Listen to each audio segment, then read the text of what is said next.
That's right, not the normal setup that you're used to. Me either. But I was doing a lot of work today putting some tools together, and it dawned on me that this may be interesting or helpful to someone. So basically what the bottom line is most of the artists that I know, that I've been around, we make our own tools a lot of times. I'm not a traditional brush painter. I'm a fluid artist, but sometimes you want texture, so you try different things to create texture. Swiping, I have been challenged to do a very large swipe, and I've done swipes in the past with things like this, which is just a long piece of hardwood that I keep around. But with the kind of swipes that we've been seeing lately, especially on YouTube, with plastic, and really it's not a swipe, it's more of just a drag. That's what I want to do here. So I got this, a screaming deal off of Amazon the other day. It's only a yard, but it's 20 gauge vinyl or plastic, and it's pretty thick, but it's pliable and it moves. So I've only taken like a 12-inch piece off of the end of this and made some examples to show you today what I'm going to do with this. $6 for that whole piece, and I got free shipping. Okay, so I wanted to come up with a tool that I could use that would be light enough for me to be able to reach across a large piece. So this is basically what I envisioned. There's no rules here. This is what was in my head that I made happen because I had the pieces. Well, most of them. So this is the vinyl that I cut, and because I know my table is 40 inches wide, I wanted to go 31 just to give me a little. So when I went to the hardware store today, they had 3-foot pieces, and so I just had them cut them off for me. I'll paint those and do something with those later. I'll make texture pieces out of those.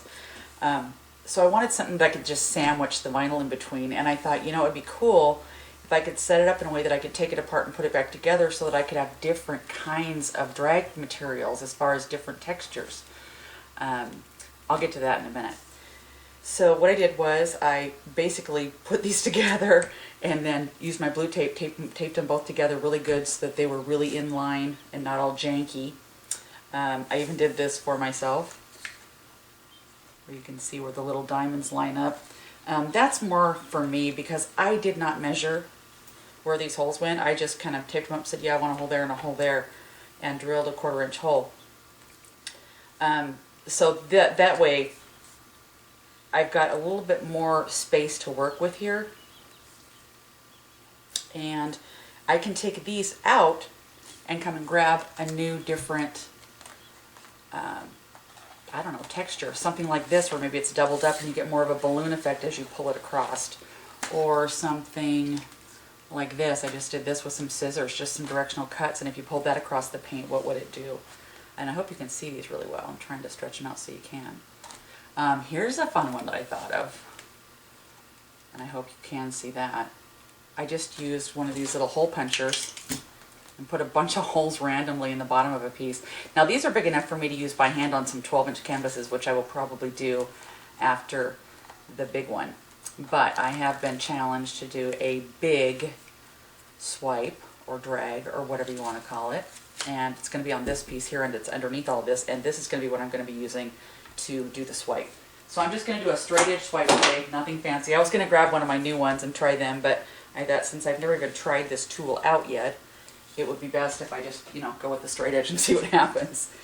So I've already measured everything and cut it, but what I did was I wanted to show you this, when I went to put the plastic in here, I put tape on it first because I don't want any splits, and you don't have to be exact on this. I just don't like cutting a square because you're creating cracks that could eventually just, I want this to last a little bit longer, so I just did a little eyeball cut. Then you bring the piece back down, put your washer on, and this is called, what is this called? This is a thumb screw, a 1/4-inch thumb screw. And you know, you can do smaller ones than this if you have a smaller piece that you want to do. And now watch, it won't match up. Well, that's why, because I don't have it together. Or else the plastic's out of the way. Yeah, it's the plastic. Trying to show you how easy this is, man.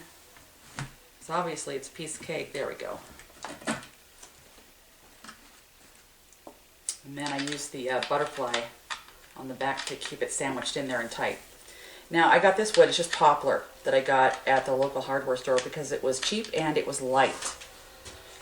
And one of the things I'm playing with as an idea is to maybe cut some handles, one here and one there, so I can grab it like this, and also so I'll have a way to hang this. I do a lot of vertical storage here, so if I could hang this on the wall when I was done with it, that would be nice. So I'm going to get this all put back together, and when I do, I'm going to be setting up for a big swipe. So that'll be next. Hope you join me for that.